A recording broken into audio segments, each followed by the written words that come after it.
while we were doing the session, we also had a poll running on different social media channels.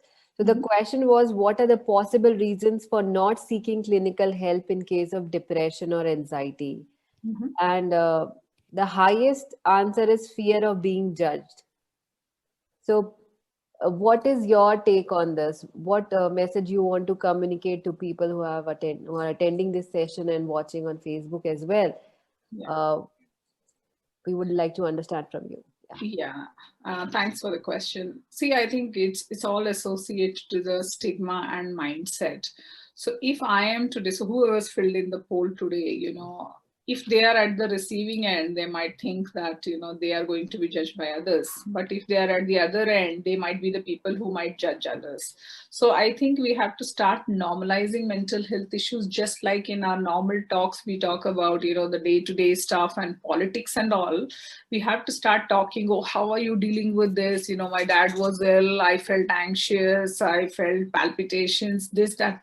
People hesitate to bring that topic because they feel that if they talk about those, they're either being judged as weak or not being able to manage. So these things need to start happening in normal conversations. And when your kids, your elders, your friends hear you talking that, and more than one person or few people talking on a regular basis, then they think it's okay. One day maybe your child will come and tell, oh, dad, that day that came onto the news, I felt so, worried, I could not sleep, or I was having these kind of thoughts, I was so scared, I was having these visions and all. And these are all normal things. Yeah, just having those things doesn't mean you end up with a psychiatrist and medication. But what I'm trying to tell you is, let's at least make a start. As I am again and again highlighting, just feeling sad doesn't have to be depression, just worrying about things doesn't have to be anxiety. And it's okay to be anxious when there is a reason for you to feel anxious. Just you being anxious does not mean you are on anxiety medication. There are lots of ways you can cope with the anxiety. And even if it means that for a brief period you have to be on anxiety medication, no big deal. I mean, there are lots of myths about psychiatric medication in itself, that once you start you can't stop, you're on it for life. It's not the case, please. We're not talking about cases like schizophrenia, bipolar, where possibly you have to be on a maintenance dose of medication for years. We're talking about conditions like depression, anxiety. In overseas, because I've been trained in the UK, most of the anxiety and depression cases are managed by the primary care level, that is by the general practitioner. And only where they have done everything like counseling and started some medication, it doesn't work, then it comes to a secondary care in terms of seeing psychiatrists. Obviously in India it's slightly different, because I don't think the primary care physicians are trained so well into managing psychiatry, in their training. So if it is the case that we psychiatrists can help you with things like stress, anxiety, depression, please come and take that help.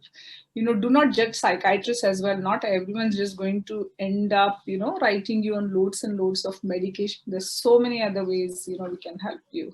So, just to summarize what you said, that one thing is that there is some kind of taboo in talking about, mental health, and even if you are talking about someone and you are judging the other person, then it goes round and round.